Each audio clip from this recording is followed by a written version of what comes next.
ఈరోజు మన్మోహన్ సింగ్ గారి మరణం చాలా బాధాకరం. ఈరోజు మనం చూసి దేశానికి తీరని నష్టం.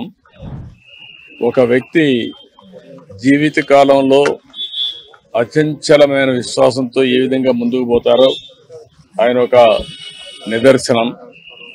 ఆయన ఒక బాగా చదువుకొని కష్టపడి చదువుకున్న తర్వాత లెక్చరర్గా ప్రారంభించి రీడర్ అయి తర్వాత ప్రొఫెసర్ అయి అక్కడి నుంచి ఎకనామిక్ అడ్వైజర్గా ఎదిగి డిపార్ట్మెంట్లో ఎకనామిక్ అడ్వైజర్గా పనిచేస్తూనే ఆ తర్వాత మనం చూస్తే ఆయన ఆర్బీఐ గవర్నర్ కావడం, అదేవిధంగా డిప్యూటీ చైర్మన్ ప్లానింగ్ బోర్డు కావడం, యూజీసీ చైర్మన్ కావడం, ఇలాంటి అనేకమైనటువంటి ఉన్నతమైన పదవులు, అది పబ్లిక్ పాలసీ విషయంలో కావచ్చు, లేకుంటే ఎకనామిక్ పాలసీస్ కావచ్చు, ఇవన్నీ కూడా ఇన్వాల్వ్ అయ్యి ఫైనాన్స్ మినిస్టర్ అయ్యాడు.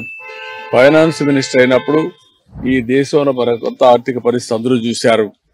ఆ రోజు మనకు కావాల్సినటువంటి ఇంపోర్ట్ చేసుకోవాలంటే ఫారిన్ ఎక్స్చేంజ్ లేని పరిస్థితిలో ఎకనామిక్ రిఫార్మ్స్ తీసుకొచ్చారు. ఒక దిశ నిర్దేశించారు. అదే కాకుండా దేశానికి దూరదృష్టితో ఎకనామిక్ రిఫార్మ్స్ తీసుకొచ్చి దానివల్ల ఈరోజు మనందరం మాట్లాడుకునే భారతదేశం గ్రేట్ నేషన్ అవుతుందంటే ఆ రోజు ఆయన తీసుకున్న రిఫార్మ్స్. ఆయన ప్రధానమంత్రిగా మీరు చూస్తే అతి ముఖ్యమైనటువంటి 4 పబ్లిక్ పాలసీ తీసుకొచ్చాడు. ఒకటి, ఆ రోజు ఆయన చేసింది ఎంప్లాయ్మెంట్ జనరేషన్ కోసం నరేగా తీసుకొచ్చారు. రైట్ టు ఇన్ఫర్మేషన్, ఈరోజు మనందరం కూడా ఇన్ఫర్మేషన్ ఏది కావాలో తీసుకుంటామంటే ఆ రోజు రైట్ టు ఇన్ఫర్మేషన్ తీసుకొచ్చారు. రైట్ టు ఎడ్యుకేషన్, కంపల్సరీగా చదువుకోవాలి, ఆ విధంగా రైట్ టు ఎడ్యుకేషన్ తీసుకొచ్చారు.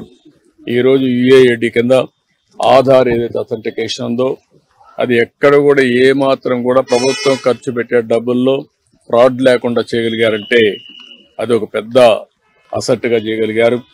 ఇలాంటి వినూత్నమైన పాలసీలు తీసుకొచ్చిన వ్యక్తి మన్మోహన్ సింగ్ గారు. ఎవరికి కూడా ఈ గౌరవం దక్కదు.